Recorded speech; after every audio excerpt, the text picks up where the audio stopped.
네, 여러분 안녕하십니까? 대낮에 만나는 미국 주식 라이브 11월 12일 수요일 애프터월가 시작합니다. 박명석입니다. 뭐 이래저래 고민이 끝이 없네요. 장이 안 좋은 건 아닌데, 근데 뭐 또 누가 엔비디아를 뭐 전략 매도했다더라, 뭐 이런 얘기도 들리고요. 그리고 또 그 빅쇼트 2.0이라고 하더라고요. 마이클 버리의 뭐 이런저런 트윗들이 계속 시장을 좀 어지럽게 만들고 있습니다.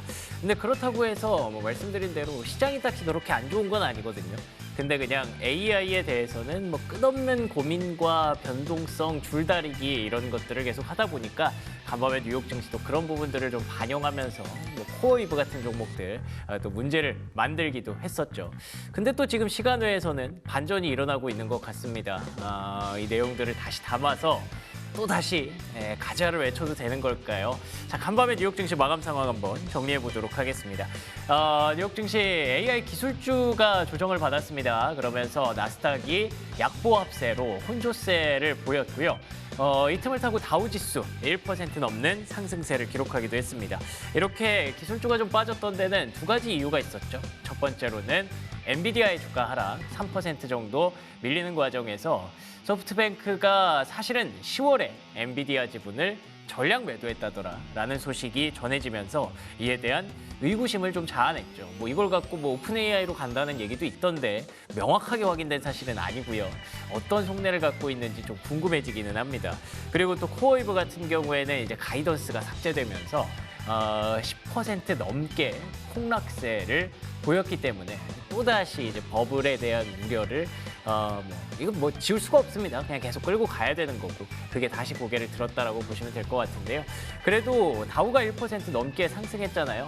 헬스케어 섹터를 비롯해서 가치주는 나쁘지 않습니다. 그래서 지금 시장에 큰 문제가 생긴 건 아니고 그냥 계속 로테이션이 돌고 있고 뭐 AI 버블 우려가 나올 때 오늘 뭐 국내 증시도 마찬가지잖아요. 반도체 좀 쉬니까 바이오가 뭐 ABL 바이오 뭐 1112 막 이러면서 쫙 올라오는 상한가 들어가는 그런 모습들도 보이고 있는데 여기서 또 제가 말씀드렸던 시간 외의 반전 AMD의 주가가 지금 시간 외에 또 범상치 않은 그런 모습들을 보이고 있더라고요. 인베스터 데이에서 도대체 어떤 일들이 있었는지 쭉 한번 정리해 보도록 하겠습니다. 본격적으로 애프터월가 출발합니다.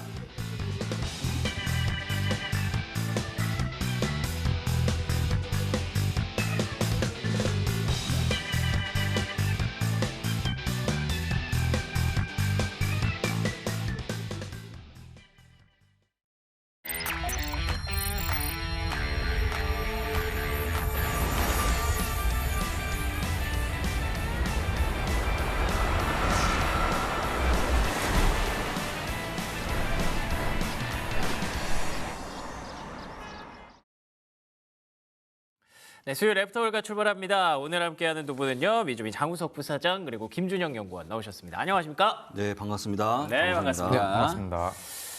부사장님, 뭐 간밤에 뉴욕 증시는 뭐 계속 로테이션입니다. AI 예, 좋았다 그랬다가 예, 뭐 버블이라 그랬다가 간밤에는 오른쪽 손을 들어줬어요. 네. 어제는 근데 엔비디아가 좀 짐이 됐어요.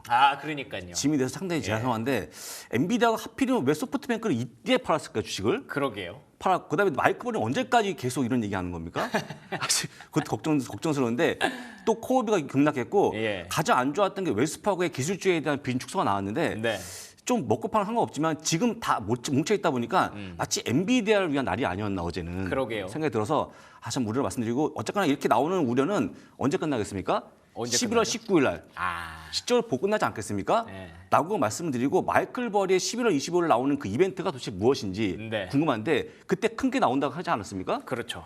그만 피하면 좋은데 일단은 엔비디아 빠진 거에는 장이 문제가 없기 때문에 엔비디아 오늘 반등하면 좋을 것 같다. 근데 엔비디아가 좀 쉬겠지만 또 AMD 있지 않겠습니까? 맞아요. 다소 아쉬운 거 말씀드리고 저는 개인적으로 좀 죄송합니다. 왜죠? 엔비디아가 워낙 좋았는데 시장이 또 짐이 되다 보니까 좀 의외였어요 어제. 아니, 뭐 엔비디아 가다가 한 번씩 이렇게 조정 받을 수도 있지. 그거 뭐 사장님 용담이 안 됩니다. 용담이 안 되고 그래요? 아침에 방송했지만 네. 조금 너무 천하 엔비디아가 이 정도에 빠진단 말입니까? 네. 나홀로? 예, 약간 아쉽죠. 예. 말씀드립니다. 제가 뭐 자료들을 찾아보다 보니까 엔비디아의 시가총액이 이제는 뭐 5조 달러 이러니까 예. 하나의 그냥 섹터처럼 움직이더라고요. 그러니까 웬만한 그 산업재나 헬스케어 정도를 이렇게 비교해 보니까 그냥 엔비디아 시가총액이랑 맞먹더라고요. 맞먹고 네. 웬만한 국가 GDP를 넘어서기 때문에 그러니까요. 굉장히 큰 비중을 보여주고 있는데 예. 이게 사실은 이제 엔비디아가 이제 거의 1등 기업이니까 예전같이 막 올라가겠습니까? 아, 그렇게 예, 무겁겠죠.라고 보시고 다음 주 나오는 19일에도 등락이 좀 적을 거로 보이기 때문에 조금 올라간다 보시면 되겠죠. 그래서 저는 뭐 이렇게 뭐 조정받고 어쨌든 자기 갈 길을 꿋꿋이 가고 있으니까 뭐 딱히 죄송할 일은 아니지 않나. 근데 그런 이게 예. 좀 자꾸 인공지능 버블이 예. 아닌데 자꾸 나오니까 아, 맞아요, 예, 맞아요. 계속 투자자분들이 어려워하는 거 같고 걱정하는 거 같고 이게 아니지만 또 보면 또 걱정이 되거든요. 예, 그렇죠. 그래서 공격받는 거 말씀드리고 어쨌거나 본인이 매수할 때 굳건한 마음이 없으면 흔들릴 수 있을 것 같다라고 네. 말씀드립니다. 그러게요. 또 이제 저희들의 마음을 흔들고 이제 또 신앙심 테스트를 합니다. AI가 버블인지 아닌지. 이것도 어떻게 또 변명을 해야 되나요? 뭐 만들어야 되나요? 어떤가요? 아니요, 뭐 그것보다는 뭐 소프트뱅크가 사실 그동안 뭐 스타게이트 프로젝트나 뭐 오픈 AI 이런 데서 지금 써야 될 돈들이 워낙 많은 거는 또 잘 알려져 있었던 상황이다 보니까 예. 거기서 이제 돈을 어떻게 보면 빠르게 이렇게 가져와야 되는데 수급이 필요한데 막상 팔 수 있는 자산들 중에서 그렇다고 해서 뭐 ARM 같은 자산을 팔기에는 좀 만약에 그런 자산들 같은 경우는 워낙에 많이 들고 있기도 하고 동시에 또 자신이 좀 잘못 팔면은 주가가 같이 급락하거든요. 예. 그러니까 최대한 좀 손실 없이, 그러니까 유동성이 좀 좋은 종목을 매도하는 그 과정에서 엔비디아를 좀 선택한 게 아닌가. 네, 사실 잘 팔리는 종목이구나. 네, 그렇죠. 그러니까 팔아야 되는 상황에서 가장 잘 팔리는 종목을 좀 선택하다 보니까 엔비디아를 고른 것도 있고요. 또 사실 최종적으로 또 생각을 해봤을 때 그 과거에도 소프트뱅크가 그 엔비디아를 판 게 이번이 처음이 아닙니다. 그 예전에도 사실 엔비디아 행사에서 그 손정희 회장이 딱 왔을 때 젠슨항 CEO가 했던 말이 이제 한때는 손정희 회장이 엔비디아 최대 주주였다라는 네. 말 했다가 근데 이제 그때 둘이 웃던데. 막 껴안고 그랬죠. 네, 맞아요. 왜냐하면 팔았거든요 미리. 그러니까 2023년도부터 2024년도 사이에 그 거대한 성장을 사실 소프트뱅크의 그 손정희 회장은 이렇게 수혜를 많이 입지 못했습니다. 워낙에 많이 팔아놨어서. 그쵸. 예. 그런 걸 감안한다라고 했을 때는 꼭 그 매도 자체가 어떤 손정 회장이 봤을 때 엔비디아가 약간 뭐 끝물이다 혹은 AI 버블이다라기보다는 새로운 AI를 투자하기 위한 그냥 하나의 좀 동력을 가장 좀 쉽게 얻을 수 있는 방안을 선택했다 이렇게 봐주시면 좋을 것 같습니다. 그렇죠. 우리가 이제 장기 투자를 할 때 보통 매도하는 경우는 뭐 여러 가지가 있는데 저는 두 가지가 아닐까 싶습니다. 예, 이제 다른 데 써야 될 돈이 있었거나 그 다른 데 써야 될 돈이 있었고 두 번째로는 다른 더 매력적인 무언가가 있어 보였거나 그렇기 때문에 이게 연결되는 과정에서 소프트뱅크가 조금 유동화를 하지 않았나. 엔비디아 충분히 많이 올라왔으니까 뭐 그 정도 아닐까 싶어요. 그런데 예.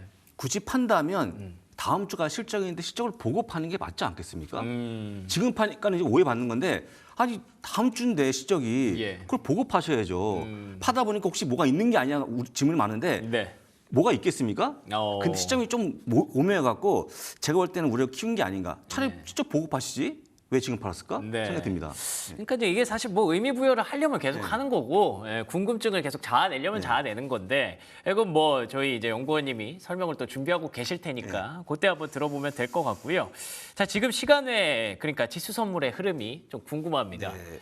S&P 500 플러스 0.15% 네. 그냥 좀 올라가고 있고 이점에 다우가 좋거든요. 예. 참고하시면 좋을 것 같고 예. 아까 말씀하신 맵에서 AMD가 이야. 플러스 4.8%까지 급등각이다. 급등각. 그러니까요. AMD. 예. 도대체 무슨 일이 있었길래 AMD가 지금 시간 외에 5% 넘게 그러니까요. 반도체 그냥 하루 부진해서 뭐 이래서 또 AI 버블이니 뭐니 하는데 AMD가 그냥 바로 엎어버렸어요. 예, 거의 살리고 있고 예. 그 제가 볼 때는 지금 AMD가 가장 핫한 종목이 아닌가 생각이 들거든요. 그러게요. 좀 보시면 될 것 같고 오늘은 상승하겠죠.라고 보입니다. 뭐 잠시 후에 AMD 얘기를 저희가 하기는 하겠습니다만 뭐 간단하게 그냥 뭐 한마디로 축약을 한다면 뭐 앞으로의 전망을 좋게 얘기한 건가요? 두 가지가 좀 다 있는데요. 그러니까 하나는 AI 산업 전체를 봤을 때 전망을 높인 게 있고요. 두 번째는 이제 자기 개인으로 봤을 때 AMD 개인으로 봤을 때 엔비디아의 점유율을 좀 가져올 수 있다. 이 두 가지를 좀 동시에 말하다 보니까 주가가 네. 굉장히 좀 긍정적으로 반응했습니다. 이야, 이러니까 또 되게 궁금하네요. 도대체 어떤 얘기를 했길래 엔비디아의 점유율까지 가져올 수 있다는 자신감을 피력했는데 그걸 또 시장이 알아주는 이 구조가 좀 궁금하네요. 저희는 그러면 5가지 키워드 한번 확인해 보고요. 바로 돌아오겠습니다.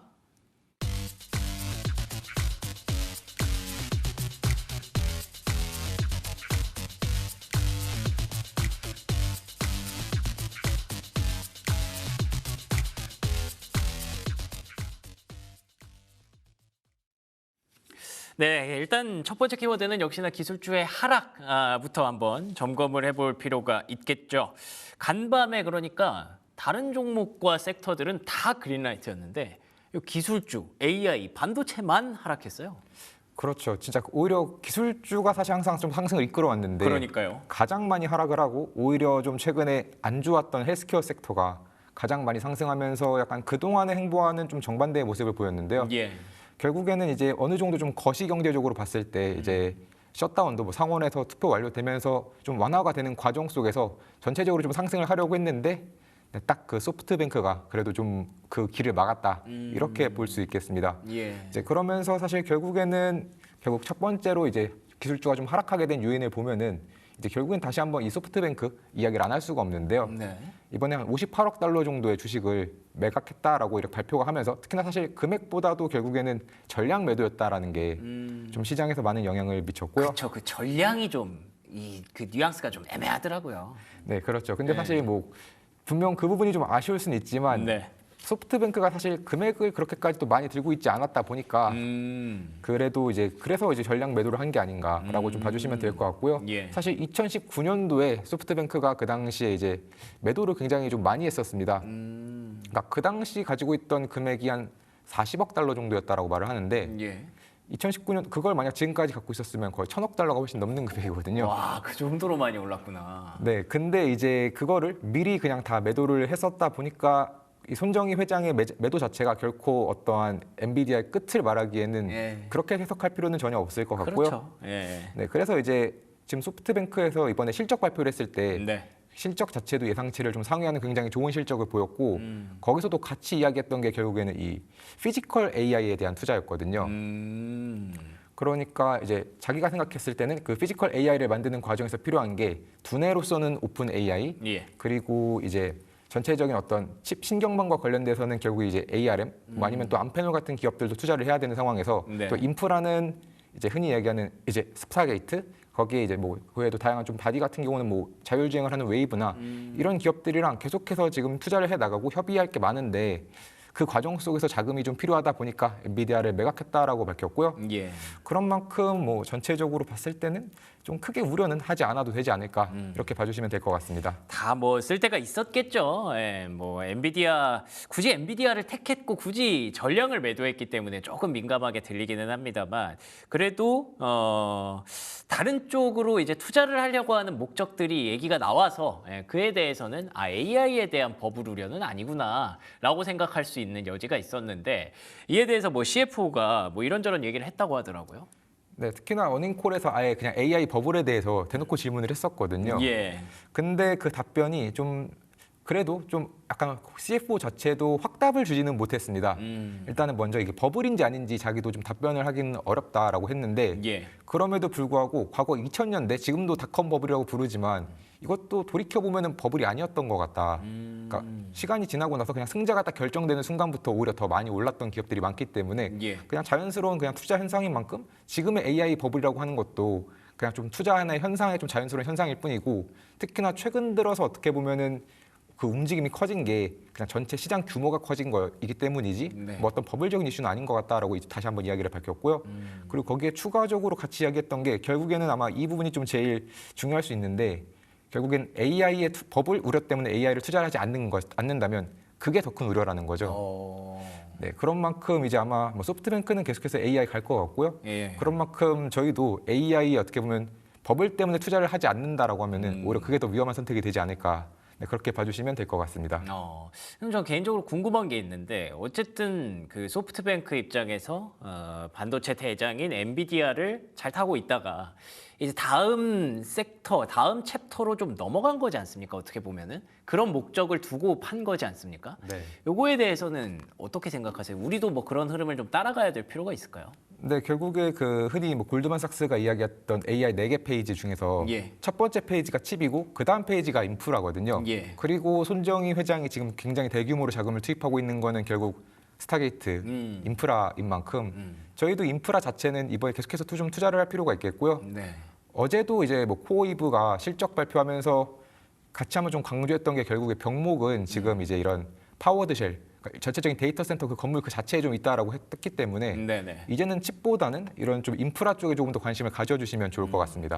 그러니까 사실 코어웨이브의 주가 급락을 보면서 많은 생각을 했는데 코어웨이브가 받은 주문은 엄청 많은데 그 주문을 이렇게 그대로 적용할 수 있는 데이터 센터가 아직 덜 지어져서 확보가 안 돼서 주가가 급락한 거더라고요. 네, 맞습니다. 이것도 사실은 그 주가가 그렇게까지 급락할 일인가 싶기는 하던데 어떻게 보셨어요? 좀 시장의 우려가 그래도 AI 전체에서 좀 부정적인 어제 이슈가 있었다 보니까 예. 그거에 좀 영향을 추가로 받아서 생각보다 더 많이 하락한 것으로 보이고요. 어쨌든 그 개별 기업단에서 또 코어웨이브가 어쨌든 주가 상승하는 과정 속에서 기대감이 컸다 보니까 예. 그 기대감까지 좀 같이 영향을 받은 부분은 있지만 그래도 사실 보여준 거지 않습니까? 수주 잔고로. 그러니까요. 근데 그렇게 봤을 때는 이제 조금 더 괜찮게 그래도 봐도 되지 않을까. 대신에 이제 분명 약간 시장에서 우려를 했던 거는 결국 그거인 것 같습니다. 이제 가이던스를 넘어서 한 번 이렇게 매출이 다음 분기로 이연이 되는데 네. 지금 코어웨이브 같은 경우는 부채가 굉장히 많거든요. 그러니까 그럼 4분기에 대출금을 좀 매출 부채를 버틸 수 있느냐? 네, 타격이 좀 커지지 않을까. 아. 네, 그 부분에 대한 우려가 좀 같이 영향을 받았기 때문에 네. 근데 결국에 버티기만 한다면 사실 이 하락폭은 올라올 거니까 오. 네, 그랬을 때는 좀 더 저가 매수의 기회로도 볼 수 있을 것 같습니다. 어유 그렇군요. 되게 간단하게 정리가 됐습니다. 소프트뱅크가 엔비디아를 팔든 뭐 코어웨이브가 지금 주가가 좀 많이 빠지든 그래도 이게 시간만 잘 버틸 수 있다면 큰 문제는 되지 않는 거라서 그 사이를 어떻게 버티냐에 대한 뭐 의구심은 당연히 작용할 수 있겠죠. 그렇지만 결국 돌려서 말하면 속도에 대한 어떤 문제가 있을 뿐이지 방향은 전혀 틀리지 않았다라고 일단 보고 계신 것 같습니다. 그래서 이 부정적 경제 지표 내용을 또 넣어주셨는데 이건 어떤 내용이에요? 네, 결국에 이제 어제 사실 뭐 기술주 하락을 하는 데 있어서 자꾸 사람들이 이제 버블 우려가 아직은 좀 남아 있었다 보니까 예. 그냥 웬만한 어떤 이슈들 좀 부정적인 이슈들만 있으면 같이 좀 갖다 붙이는 경우가 있거든요. 예. 그래서 그 갖다 붙였던 이슈들 중에 하나가 이 ADP 고용 지표가 좀 안 좋게 나온 것과 그다음에 이제 중소기업들 낙관 지수가 있는데 이게 또 이전 대비 하락했더라고요. 이 두 가지 측면에서 조금 더 추가적인 어떤 이슈가 있었다라고 좀 간단하게 봐주시면 될 것 같고요. 네. 오히려 이제 지금 계속해서 또 시장에서 우려를 하고 있는 거는 또 이제 추가적으로 보면 이 사모신용과 관련된 우려가 아, 그거 또 나와요? 네, 또 나오고 있습니다. 이번에 이게 어떤 거냐면 블랙락이 네. 손실 처리를 했는데 100% 손실 처리를 했습니다. 근데 문제는 이게 9월까지만 해도 심지어 9월 말까지만 해도 이게 대출의 가치를 이게 사모 대출 해줬다가 손실 처리된 건데 예. 같이 원금 100% 회수할 수 있다라고 말했던 거거든요. 딱 2달 걸린 거죠.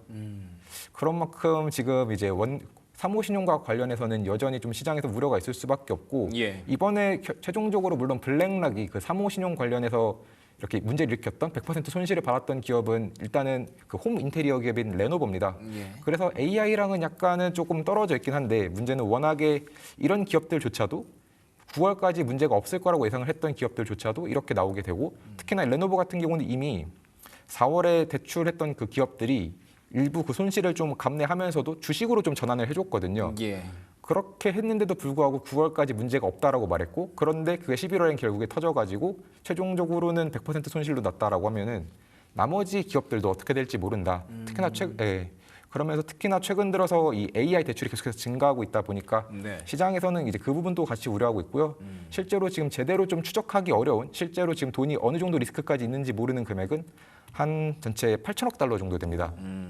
네, 사모 대출이 2조 9천억 달러 정도가 이제 전체 AI 캐펙스인데 이 중에서 8천억 달러는 아예 AI와 관련해서는 좀 알기 어려운 만큼 아예 좀 우려가 좀 사라지지는 않았다. 네, 이렇게 봐주시면 좋을 것 같습니다. 아니 근데 이게 가끔 뭐 잊을만 하면 사모신용 우려 하는데 이거 제가 듣기로는 계산이 안 된다면서요, 명확하게. 네. 네, 뭐 그게 물론 더 큰 우려일 수도 있겠지만 그걸 가지고 우리가 겁먹을 필요까지 있을까요? 이게 이제 법 자체는 물론 이제 약간 대형 기업들 같은 네. 경우는 그래도 이런 대출 리스크가 크게 없겠지만 결국 대출의 가장 큰 문제는 이것을 막 ABS로 자산 유동화하고 또 그러면서 이런 옵션이나 이런 것들이 좀 같이 섞이면서 타격이 크게 커졌을 때 좀 생길 수밖에 없거든요. 예. 그러니까 마치 2008 금융위기 때도 분명히 서브프라임이 터질 때는 단순히 서브프라임한테 그 사람들한테만 돈을 못 받으면은 그거는 메꿀 수 있었는데 네. 그 옵션이라던가 나머지 추가적인 파생 상품들이 엮이면서 이제 커져가지고 터진 거다 보니까 네. 그 타격은 좀 예상보다 좀 커질 수 있다라는 게 항상 좀 문제라고 보면 될 것 같고요. 근데 그리고 여기서 또 추가적으로 이 대출 규모도 좀 아쉬울 수 있는데 이런 하이퍼스케일러의 사무 대출 케이스를 보면은 약간 좀 다른 부분도 같이 걱정을 해야 됩니다. 네, 이게 이제 이번에 각각 메타랑 그리고 그 XAI가 사무 대출 받으면서 만들었던 그 AI 클러스터와 관련된 내용들인데요. 예. 이번에 이제 메타 같은 경우가 최종적으로 대출 얼마를 받았냐면 일단은 채권 등급이 그 A 플러스 등급을 받고 그 다음에 이자율이 6.58%입니다. 예. 이 6.58%라는 거는 메타 입장에서는 굉장히 좀 불리한 선택인 게 사실 자기가 채권 직접 발행하면 5.5%를 빌릴 수 있고요. 네네. 거기에 추가적으로 신용 등급도 지금 A 플러스를 이 프로젝트는 받았지만 그냥 자기 개인 신용 등급으로 받으면 더블 A 마이너스입니다. 그러니까 채권 등급도 신용도 한 단계 낮추고 금리도 더 높이는 이런 선택을 지금 AI 기업들이 하고 있고 네. 결국에 이 선택을 하는 가장 큰 이유는 그냥 자기 부채에 잡히고 싶지 않은 거거든요, 장부에. 왜냐하면 워낙에 투자자들이 이런 걸 싫어하다 보니까 이런 것들 때문에 지금 마찬가지로 XAI도 지금 금리가 대출받은 금리가 거의 10%가 넘습니다. 그러네요. 굉장히 높네요. 10.5%라는 굉장히 높은 금리를 받고 있고 특히나 이것도 사실 결국에는 그냥 자기 신용으로 했으면 이것보다 낮게 나올 수 있는데 더 높인 것인 만큼 이제 굳이 이야기하면 필요 없는 대출 금리가 더 나가는 거죠. 이런 리스크가 좀 같이 있다 보니까 이익 혹은 때로는 나아가서 이런 리스크가 잘못 터졌을 때 추가적인 피해 이런 것들도 좀 같이 고려해 보시면 좋을 것 같습니다. 그러면 그거를 고려한다고 쳤을 때 해야 되는 액션이 뭐예요? 그런 걸 이제 고려한다라고 했을 때는 이제 결국에 좀 투자와 관련돼서 일부 뭐 비중을 좀 건드리는 것도 있지만 또 결국에는 어떤 기업이 그런 이런 선택을 덜 하고 더 성장하는가 잘 버틸 수 있는지. 네. 그런 것들을 좀 보면 되는데요. 예. 그래도 이제 뭐 메타 같은 경우도 그렇고 뭐 XAI는 애초에 비상장이니까 메타는 그래도 좀 충분히 버틸 수 있는 기업이긴 하지만 그렇게 믿죠, 우리는. 네. 예. 특히나 대신에 이제 분명한 거는 이렇게 되면은 시장 자체가 좀 하락한 상황에서 같이 좀 타격을 받으니까 그냥 그때 좀 버틸 수 있는 좀 안전벨트를 그래도 메고 계시면 좋을 것 같습니다. 이 안전벨트, 뭐 빅테크 사면 되나요? 빅테크가 안전벨트인데 네. 일단은 이거 사모시중 이용하는 이유가 있는데 아까 했지만 재무적으로 일단 채권이 부채가 안 잡히고 예. 두 번째는 이게 공모를 통한 채권을 발행하면 시간이 오래 걸립니다. 6개월 걸리는데 이거 하면 한 달이면 끝나는 거니까 그렇죠. 지금 역시 인공지능 속도가 아니겠습니까? 예. 그래서 한 거기 때문에 약간 겁나는데 가장 중요한 건 뭐냐면 실타래 꼬여 있는 그 끝을 모른다는 거죠. 그렇죠. 예. 엉켜있기 때문에 이거 잘 푸는 거는 일단 이 기업들이 돈을 잘 벌면 되는 건데 맞아요. 돈 잘 버는 기업이니까 그렇게 걱정 안 되겠죠? 네, 라고 좀 보시면 될 것 같습니다. 알겠습니다. 돈을 앞으로도 잘 벌어야 되고 잘 벌어야 지금도 좀 많아야 됩니다. 지금 갖고 있는 돈도 어느 정도 있어야 시장에서는 인정을 해주더라고요. 뭐 코어웨이브도 보셨겠지만 그렇죠. 뭐 채팅창에 지금 오라클 얘기도 많이 나오는데 이런 기업들은 아무래도 부채 비중이 좀 높기 때문에 시장에서는 지금 이 아슬아슬한 랠리를 두고 이런 기업들은 조금 후순위로 밀려나고 있는 상황인 것 같아요. 근데 이게 또 반전의 트리거가 되려면 그 기업들이 성장하는 모습을 보여준다든지 아니면 뭐 금리 인하가 되면 그러면 또 시장에서는 다시 알아줄 수도 있지 않을까 해서 어쨌든 그 모든 것들이 다 시간은 좀 필요하다는 점에서 그 시간을 과연 잘 버텨내는 모습을 보여주느냐 그 기업들에게 중요한 포인트인 것 같기는 하네요. 자 그리고 이 성장을 얘기했는데 AMD가 그걸 뭐 얘기를 해줬잖아요. 이걸로도 어떻게 좀 커버가 되나요? 그래도 좀 커버를 할 수 있을지 않을까 개인적으로 그렇게 생각을 하고 있고요. 일단은 산업 전체적으로 봤을 때는 크게 가장 좀 긍정적으로 이야기했던 게 그 AI 데이터 센터랑 부품 시스템 사업 이 시장이 한 연간 1조 달러 정도 2030년이 되면은 이 정도 시장까지 성장할 수 있다라고 이제 말을 했는데 원래 2028년도까지 5천억 달러를 시장 규모를 전망했거든요. 네. 그러니까 2년의 시간을 좀 더 주긴 했지만 자기가 예상한 금액을 어쨌든 2배로 올린 거죠.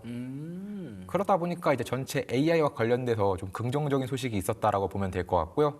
이제 개별 기업단의 이슈로 봤을 때는 전체 매출은 뭐 연평균 35% 올리겠다라고 했지만 그 AI 데이터 센터만 놓고 보면 80%입니다. 그러니까 진짜로 좀 사이즈가 크게 나왔고 그러면서 동시에 이제 특히나 뭐 MI400X 이거 제품 72개 렉스케일로 붙여가지고 이제 결국 엔비디아랑 한번 붙어보겠다.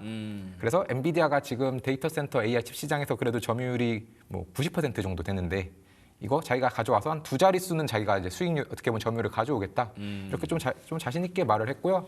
분명히 뭐 오픈 AI라던가 그 다음에 메타 이 기업들이랑도 지금 단연간 수주 계약 체결을 했고 또 전에도 한번 말씀드렸던 그 마이크로소프트 같은 경우는 아예 이제 쿠다 시스템 안에서 어떻게 하면 AMD 칩을 써가지고 돌릴 수 있을지를 그 툴킷을 만들고 있는 만큼 네. 이제는 좀 AMD가 점점 더 정말 가성비의 영역으로서 약간 엔비디아의 그 수요를 일부 좀 가져올 수 있는데 그런 기업이 좀 되고 있기 때문에 이제는 좀 엔비디아에 대한 좀 투자 스토리를 좀 바꿔도 좋을 것 같습니다. 근데 이게 지금까지는 이렇게 말로만 하는 기업들에 대해서는 최근의 시장에서는 그렇게 따뜻하게 봐주지 않았잖아요. 근데 AMD는 이렇게 막 뭐 우리가 이렇게 할게 했는데 주가가 지금 시간에서 5%나 오른단 말이에요. 이렇게까지 환호하는 뭔가 하나가 있을까요? 우선은 뭐 기존에 일단 어쨌든 구체적으로 일단 오픈 AI나 메타라는 기업을 조금 밝혀줬다라는 거, 수요처가 있다라는 거, 그것을 좀 첫 번째로 보면 될 것 같고요. 그리고 여전히 이제 결국에 AMD는 그래도 시장에서 항상 이 기업을 좀 해줄 수 있지 않을까라는 기대가 있었던 기업이거든요. 지금까지 해온 게 있었기 때문이겠죠? 그렇죠. 이제 예. 그동안 결과를 보여줬는데 갑자기 이제 AI에서 적응을 좀 잘 어떻게 보면 엔비디아가 확 치고 나가고 그 예. 갭이 벌어지다 보니까 못 쫓아간 거에 대한 우려 때문에 하락한 거지 그동안 해왔던 것 자체는 보여줬던 건 꾸준히 있어 왔다 보니까 그런 거에 대한 신뢰도 좀 같이 포함되어 있다. 이렇게 봐주시면 좋을 것 같습니다. 알겠습니다. AMD 시간에 5% 급등합니다. 네. 어떻게 좀 메리트가 AMD 느껴지시나요? 저의 개인적인 한번 생각 물어보시겠습니까? 개인적인 생각. 개인적인 생각 예측이 가능한데 왜죠? 엔비디아와 네. 좀 어느 정도 뭐, 점유를 뺏는다고 예, 하는데 관련 있는 기업인데 예. 아까 봤던 표에서 나온 3호 시종의 문제는 제가 예. 볼 때는 마크 주커버거 그다음에 또 테슬라의 일론 머스크 똑같이 너무 마음이 급해요. 급한데 맞아요. 이게 여러분들 이분이 리사수가 굉장히 소탈하고 친근하고 아주 안정된 분으로 유명합니다. 이분이. 그렇군요. 이런 분이 사업을 하셔야죠. 오. 막 한다고 됩니까 이게? 어. 그래서 제가 볼 때는 물론 아까 얘기했지만 집에 점유율도 올라오고 있지만 예. 그걸 감안하면 가장 안정된 분이기 때문에 오. 좋아질 걸로 보이고 아까 얘기했지만 지금은 AMD가 예전에는 저희 뭐였죠? 구원투수? 예. 지금 정식 선수이기 때문에 예. 잘 보시면 될 것 같고 아마 엔비디아 올라간 만큼 올라가지 못하겠지만 한 2배는 가지 않겠습니까? 그 정도 보고 있습니다. 아이고 2배. 네. 말씀하신 거 딱 생각해 보니까 그 뭔가 수장의 한마디 한마디가 무게감이 좀 다른 느낌이기는 하네요. 예를 들면 샘 올트먼이 뭔가 우리가 이렇게 할게 하면은 요즘 사람들이 별로 안 좋아하잖아요. 정년이 안 돼 있죠. 예. 정제가 안 됐기 때문에 그런 말 나오면 모두 안 좋은 말 아니겠습니까? 예. 그래서 일단 아까 얘기했지만 마크 주커버거, 예. 일론 머스크, 샘 알트만까지 되게 급한 분이에요. 그런 주의가 필요합니다. 그런 분들은. 근데 리사수 CEO는 확실히 지금까지 보여준 것도 있고 뭔가 좀 묵직하게 묵직하죠. 증명해내는 그런 네. CEO다 보니까 이렇게 한마디 했을 때 시장에서는 이렇게 알아주는구나. 지금은 확실히 그 신뢰도라는 측면도 진짜 무시할 수 없는 부분인 것 같아요.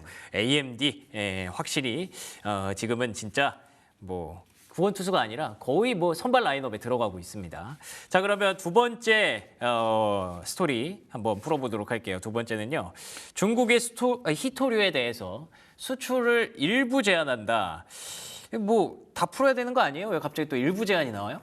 이게 이제 일반적인 민간 기업들한테는 그냥 히토류 그냥 그대로 좀 주겠다라고 말을 하긴 했는데요. 예. 이제 최종 사용자 점검을 한번 해보겠다라고 했습니다. 이게 뭐냐면 결국 군으로 가서는 안 된다라는 거고요. 미군이겠네요. 네. 그런 만큼 이제 좀 미군과 관련되어 있는 그러니까 방위 산업과 좀 연관성이 있는 기업들한테는 좀 히토류 공급이 제한될 것으로 보이고요. 특히 이제 사실 자동차를 포함해서 그러다 보니까 조금 더 이제 일반적인 단순한 AI 기업들 말고 뭐 항공 우주 쪽과 관련된 기업이나 예. 아니면 자동차 관련된 기업들 네, 이런 기업들이 조금은 히토류 수급에 좀 어려움을 겪지 않을까 네, 이렇게 보면 좋을 것 같습니다. 특히나 결국에는 이제 뭐 AI라는 거대한 그 경쟁 속에서 중국이 가지고 있는 게 네. 미국이 그냥 칩을 비롯한 공급만 가지고 막고 있다라고 하면은 중국은 그나마 이제 히토류 혹은 이제 그냥 최대한 소프트웨어로 커버하는 거 한 이 정도밖에 안 되다 보니까 할 수 있는 그냥 최대한의 방어를 하고 있다 이렇게 봐주시면 될 것 같습니다. 뭐 어느 정도 사실 예상했던 부분이죠. 둘이 합의한다고 해서 이게 뭐 얼마나 가겠느냐부터 시작해서 어차피 둘은 갈라설 거다라는 예상을 했었는데 생각보다 그 스텝이 좀 빠르기는 하네요. 뭔가 이렇게 표면적으로 드러나는 게 불과 한 1, 2주 사이에 이렇게 드러날 줄은 몰랐습니다. 결국 우리가 생각했던 시나리오대로 둘은 점점 AI에서 패권 다툼을 할 수밖에 없다라고 보는 것 같아요. 그렇죠. 왜냐하면 또 결국에 중국의 AI 모델이 미국을 워낙 빨리 따라오고 있다 보니까 예. 할 수 있는 거의 뭐 최대한의 수를 미국이 쓰고 있고 예. 그에 따라서 중국도 대응할 수밖에 없는데요. 그래서 되게 좀 재밌는 그 AI 2027이라는 그 시나리오가 있는데 네. 이게 뭐냐면은 미국과 중국이 계속해서 냉전을 좀 하다 보니까 어쩔 수 없이 좀 파괴적인 AI를 만든다고 하더라도 이걸 좀 인정해준다라는 그런 시나리오입니다. 그러니까 원래는 당연히 사람에게 좀 어떻게 휴머니스틱한 좀 역량이 필요하다 보니까 그렇죠. 일부 규제를 하는데 일단은 전쟁하는 과정이니까 그냥 성능만 올려라. 일단 성능 올리면 나머지 과정에서 규제는 좀 최대한 풀어주겠다. 뭐 이런 식으로 좀 스토리가 쓰여가면서 최종적으로는 AI가 약간 자아를 갖고 좀 사람들을 좀 싫어하는 감정도 생기면서 좀 인류에게 부정적인 역할을 할 수 있다라는 그 스토리가 그 AI 2027인데 지금 이거를 좀 봤을 때 약간 SF 소설 같긴 하지만 정말로 그 개발에 있어서 제한 리미트를 아예 안 주게 되면은 어떤 일이 있을지 사실은 모르거든요. 그런 만큼 이 전쟁이 분명 AI를 키우긴 할 것 같은데 AI 냉전이 그 과정 속에서의 영향은 좀 계속해서 왔다 갔다 할 수 있다 이렇게 봐주시면 될 것 같습니다. AI한테 우리가 잡아먹히나요? 어떻게? 그렇게까지 보십니까? 그래가지고 가끔 어떤 사람은 항상 그 AI 쓰고 나면은 마지막에 마무리에 감사하다는 말을 꼭 쓴다고 하더라고요. 맞아요. 잘해줘야 돼요. AI한테. 그런 얘기가 있어요. AI가 점점 더 이제 자아가 비대해지면은 제일 이제 문제가 될 수 있는 사람은 이세돌 씨라고. 한 번 이겼으니까. 네, 한번 이겼기 때문에 큰일 날 수 있다고. 네. 뭐 그런 얘기가 있는데 뭐 공상과학 같은 얘기지만 그만큼 지금 사실 분배하고 막 이렇게 나누고 형평성 이런 거보다는 성장과 효율성을 지금 AI에서는 계속 대결을 하고 있다 보니까 뭐 그런 얘기도 있다. 근데 뭐 우리가 투자할 때 그런 것까지 생각하기보다는 이제 그만큼 지금 쏠리고 있다라는 게 좀 중요하지 않을까 싶습니다. 지난번에 말씀하실 때 연구원님 그 트럼프가 원래 칩을 주려고 했잖아요. 그렇죠. 했다가 마지막에 엎은 게 그리어 대표 아닙니까? 맞습니다. 제가 볼 때 그때 했어야 되는데 못한 거에 따른 약간의 좀 그 섭함이 남아 있는 게 아닌가 싶어서 먼저 주고 좀 풀면 좋은데 그때 안 준 게 좀 문제 되는 거죠, 그죠? 예, 그렇습니다. 그때 했어야 되는데 그렇죠. 아쉽네, 아쉬워. 뭐 줘야지 같이 주는 거 아니겠습니까? 받아야지. 그렇죠. 네. 네. 그래서 뭐 이거에 대해서는 뭐 지금 지나갔으니까 네, 지나갔으니까. 어떻게 얘기할 수가 없는 거고. 그래서 어쨌든 이런 상황들이 계속 발생하니까 결국에는 다시 금이 오르는 것 같아요. 네. 네, 이런 지정학적 위기가 좀 안 끝나니까 네. 또 어느 정도 하락폭도 좀 많았다라고 생각해서인지 금 가격 다시 오르고 있고 심지어 이제는 다시 또 투자 의견들도 좀 긍정적인 콜들이 많이 나오고 있습니다. 원래 이제 기존에 뭐 골드만삭스가 연말까지 한 4,900달러를 이야기했었는데 네. 이번에 JP 모건은 5,000달러로 다시 한번 좀 인상을 했고요. 네. 그러면서 다시 한번 또 이야기가 나오는 건 결국에 중앙은행들은 지속해서 금을 매입할 거다. 그러니까 이제 뭐 준비금 다변화, 뭐 탈달러, 지정학적 위기 사실 이 세 가지가 계속해서 이렇게 연준이 어떻게 보면 각각의 중앙은행들이 금을 좀 매수하게 만드는 이유인데 그거 계속해서 지속될 거고 또 추가적으로 이런 상황이다 보니까 현재 이제 기관 투자자들이죠. 그 자산운용사나 연기금들이 포트폴리오 내 비중이 지금 평균 5% 미만인데 아마 더 이렇게 담을 것 같다. 네, 이런 이슈가 어떻게 보면 이제 연말까지 금을 5,000달러로 오를 수 있는 그런 이슈다라고 했고요. 여전히 특히나 이제 결국에 금 같은 경우는 이 생산 비용도 오르고 채굴 난이도도 증가하다 보니까 좀 증산하기가 좀 쉽지는 않거든요. 예. 네, 그런 영향까지 같이 받아서 금은 앞으로 이렇게 리스크가 항상 생길 때마다 주목을 받을 수밖에 없는 그런 산업이다, 뭐 그런 광물이다 이렇게 봐주시면 될 것 같습니다. 뭐 금의 가치에 대해서 뭐 올해 내내 입이 마르도록 얘기를 해왔기 때문에 뭐 금이야 뭐 언제든지. 아니 이런 좋은 내용을 3,900 할 때 말씀하셨어야죠. 그러니까요. 당시에는 가만히 있었고 오히려 더 내려간다고 했거든요. 꼭 이렇게 올라갈 때마다 올라올 때 나오더라고요. 얘기해갖고 네. 얄밉습니다만 저도 한번 보고 4,300 넘어가고 좀 팔까 하고 고민해봐야 될 것 같아요. 알겠습니다. 못 버티기 때문에. 5,000달러. 뭐 한창 좋을 때는 뭐 10,000달러 얘기도 그렇죠. 나왔었잖아요. 만들었죠. 뭐 다시 금이 안전자산으로서 가치를 또 재평가받고 있습니다. 자, 그리고 세 번째 내용은요. 기업 실적 한번 보도록 하겠습니다. 간밤에 장 마감 후에 실적을 발표했던 대표적인 기업 딱 하나만 꼽자면 오클로였거든요. 오클로 뭐 당연히 안 좋을 거라고 예상은 했는데 예상치가 낮으니까 뭐 그걸 깰 수도 있는 거 아닙니까? 어떻게 되나요? 분명히 이제 당연히 아직 매출이 없는 기업이니까 예, 그러니까요. 그냥 EPS가 이제 좀 마이너스 0.13 정도 나오지 않을까 예상을 했는데 네. 0.2가 나왔고요, 마이너스 기준으로. 아하. 그러니까 순손실도 커졌습니다. 그래서 이제 시장에서는 그러니까 좀 일단 첫 번째로 여기서부터 이제 시장에서 좀 안 좋게 보기 시작을 했는데 네. 그 어닝콜로 가는 과정에서도 좀 다양한 질문들이 있었고 그 답변에서 물론 좀 긍정적인 이야기도 있긴 했지만 대표적으로 뭐 약간 이제 아이다와 관련된 그 INL 프로젝트 같은 경우는 조금 더 빨라지고 있다. 뭐 기존에 이제 NRC 원자력 위원회에서 이렇게 협상을 이제 그 최종적인 승인을 받았어야 됐는데 이게 에너지부로 좀 넘어가면서 뭐 조금 더 빨라지고 있다라는 긍정적인 이야기를 하긴 했지만 이 결국에는 다양한 좀 확정적인 뭐 계약이 없고 그리고 또 주식을 좀 추가적으로 자기가 이제 공개 시장에서 매각할 가능성이 있다. 그러니까 예. 자금을 좀 모아야 되는 거죠. 그런 소식들이 좀 추가되어 있다 보니까 확실히 좀 시장에서 반응이 안 좋았습니다. 그래서 일단은 먼저 좀 보면은 첫 번째로는 그 INL 그 프로젝트 같은 경우도 비용이 조금 더 올라갈 수 있다라고 또 밝혔고요. 네. 그리고 이제 항상 처음에 이제 그 PPA 오클로는 사실 자기가 이제 전력을 만들어서 그냥 발전소를 파는 게 아니라 발전소를 짓고 그걸 가지고 이제 사람들이랑 직접 전기를 판매하는 기업이거든요. 그게 이제 뉴스케일 파워와는 차이가 있는데 네. 자기가 이제 새로운 어떻게 보면 더 나은 판매 구조. 지금의 PPA 계약들은 대부분 태양광을 좀 기준으로 만들어져 있다 보니까 원자력만을 위한 게 없다. 그래서 자신들은 이 계약 구조를 바꿀 거다라고 했는데 그러니까 이제 변동성이 어떻게 나올지를 모르는 겁니다. 가격이 얼마가 나올지 예측이 안 되고요. 또 추가적으로 확정된 계약도 없었거든요.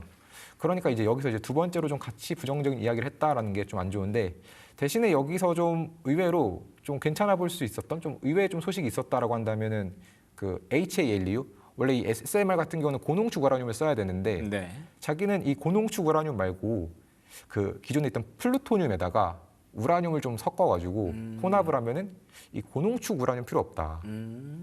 그래서 좀 새로운 어떻게 보면 좀 산업적으로 조금 흔히 이야기하는 이제 고농축 우라늄 같은 경우는 워낙에 그 공급망과 관련된 이슈가 크다 보니까 그 병목이 있다 보니까 이거를 좀 대체할 수 있는 대안이 필요한데 그걸 좀 대안을 만들었다라는 측면에서 이 오클로는 그건 좀 장점이고 그렇게 이야기하면과 동시에 이제 센트러스 에너지에게는 악재가 될 수밖에 없는 소식이다. 그러네요. 네, 이렇게 보면 될 것 같습니다. 그렇군요. 근데 뭐 그거야. 오클로가 빨리 발전소를 만들어서 이 생산을 하기 시작해야 또 나오는 얘기이기 때문에 지금 당장 뭔가 호재는 되지 않는 것 같고요. 근데 주가가 또 많이 빠져 있어서 지금 시간에는 또 상승 전환을 했어요. 1% 정도 상승을 하고 있기 때문에 오클로는 뭐 계속 사실 뭐 약간 코인 같은 느낌이에요. 그럼 어떤 실적보다는 이 수급이 받쳐주고 내러티브가 계속 만들어져야만 갈 수 있는 종목인 것 같고요. 네비우스도 한번 볼까요? 요거는 사실 장 전에 발표했었잖아요. 그렇죠. 네. 네비우스는 좀 코어이브와 약간 정반대의 실적을 보였는데 네. 그러니까 코어이브가 매출과 EPS가 예상치를 상회했는데 예. 가이던스에 좀 문제가 있었다라고 하면은 네비우스는 매출과 EPS는 예상치를 하회했고 가이던스가 되게 좋았습니다.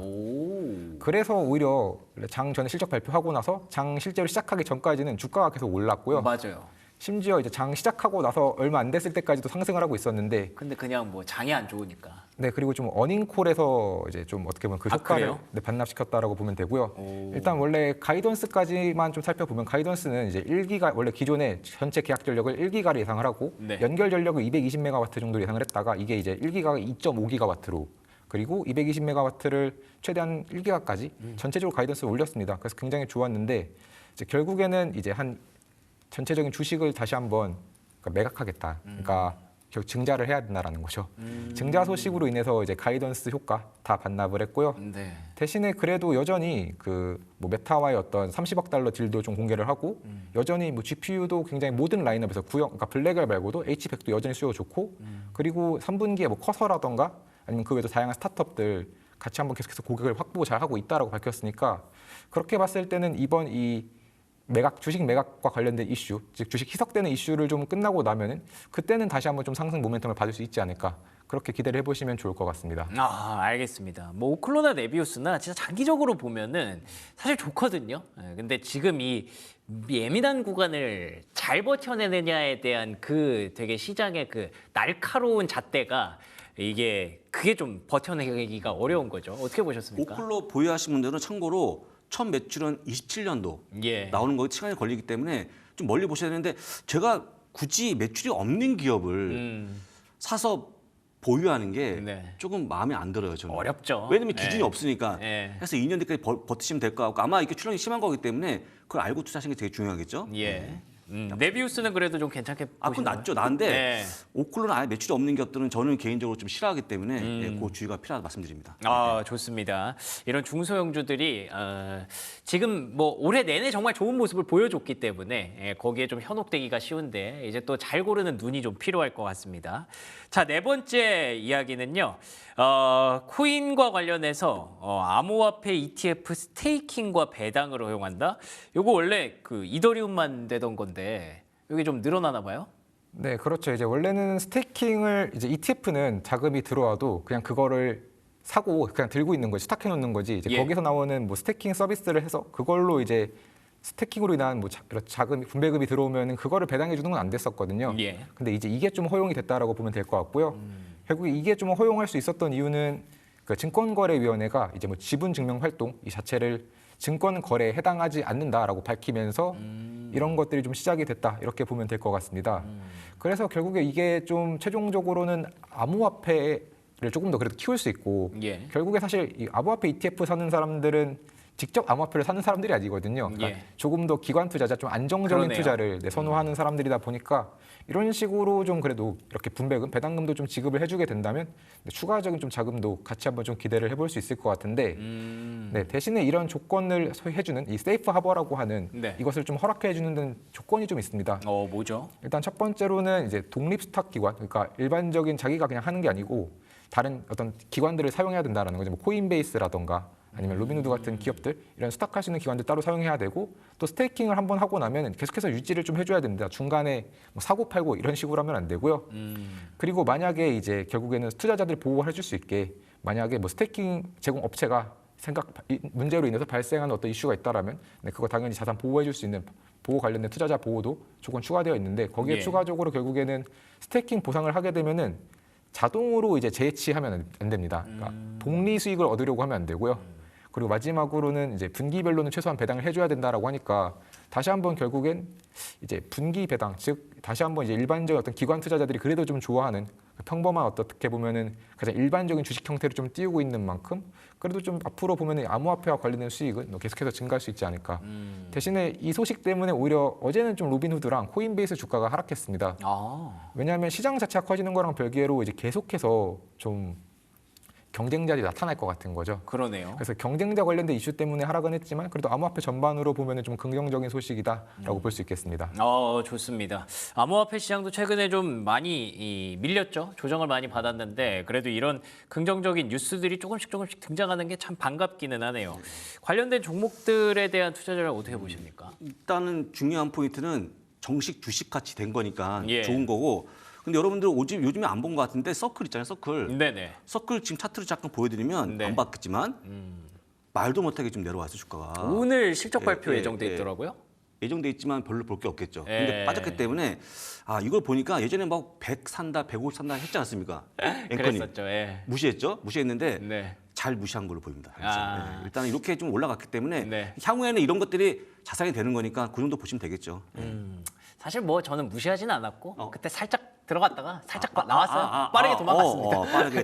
그러면 이제 따고 배짱. 예. 예. 아이고 따진 못했어요. 못했습니다. 그냥 적당한 예, 선에서 잘했습니다. 좀 아닌가 보다 싶어가지고 그랬는데 어쨌든 좀 좋은 소식 많이 들려서 서클도 그 위용을 좀 되찾는 모습을 좀 보고 싶네요.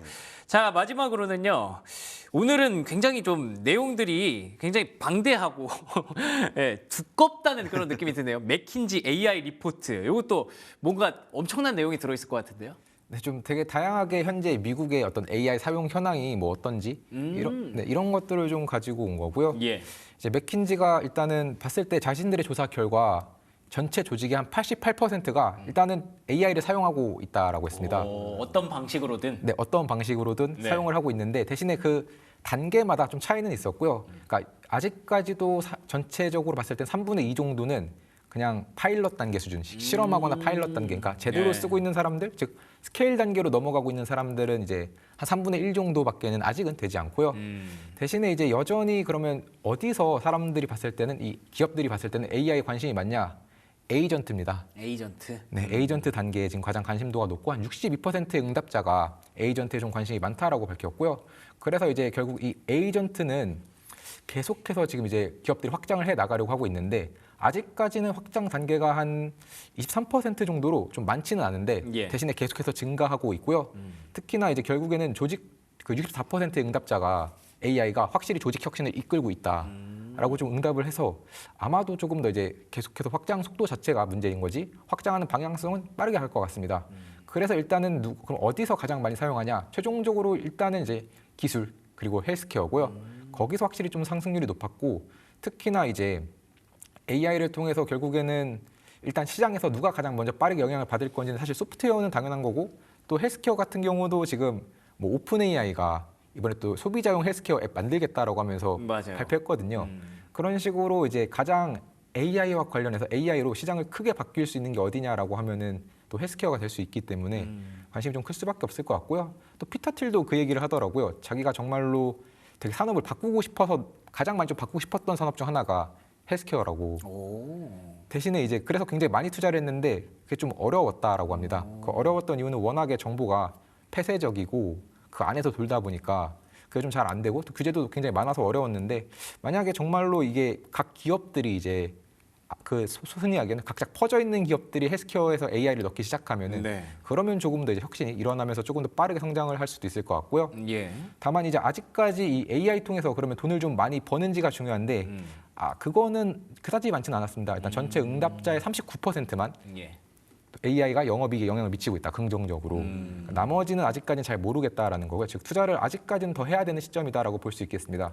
그래서 투자를 더 해야 되는 시점이다 보니까 여전히 뭐 칩, 인프라 그리고 그 외에 나머지 툴킷들까지 당연히 좀 성장을 할 수밖에 없을 것 같고요. 그 성장 단계에 있는 만큼 앞으로도 AI에 대한 관심은 좀 많이 필요한데 예. 대신에 이제 결국에는 초기 단계인 거죠. 그만큼 지금 현재 보시면 이제 왼쪽에 있는 그 다음 페이지를 보시면은 그 왼쪽에 있는 것을 보면 이제 이게 결국 어떤 기능을 몇 가지를 쓰고 있느냐에 대한 응답인데 네. 가장 왼쪽에 있는 게 하나만 쓰고 있다. 그리고 그다음 오른쪽에 있는 게 5단계를 쓰고 있다인 건데 즉 보면은 일단 당연히 한 가지만 딱 쓰고 있는 경우가 제 경우의 수는 많고요. 예.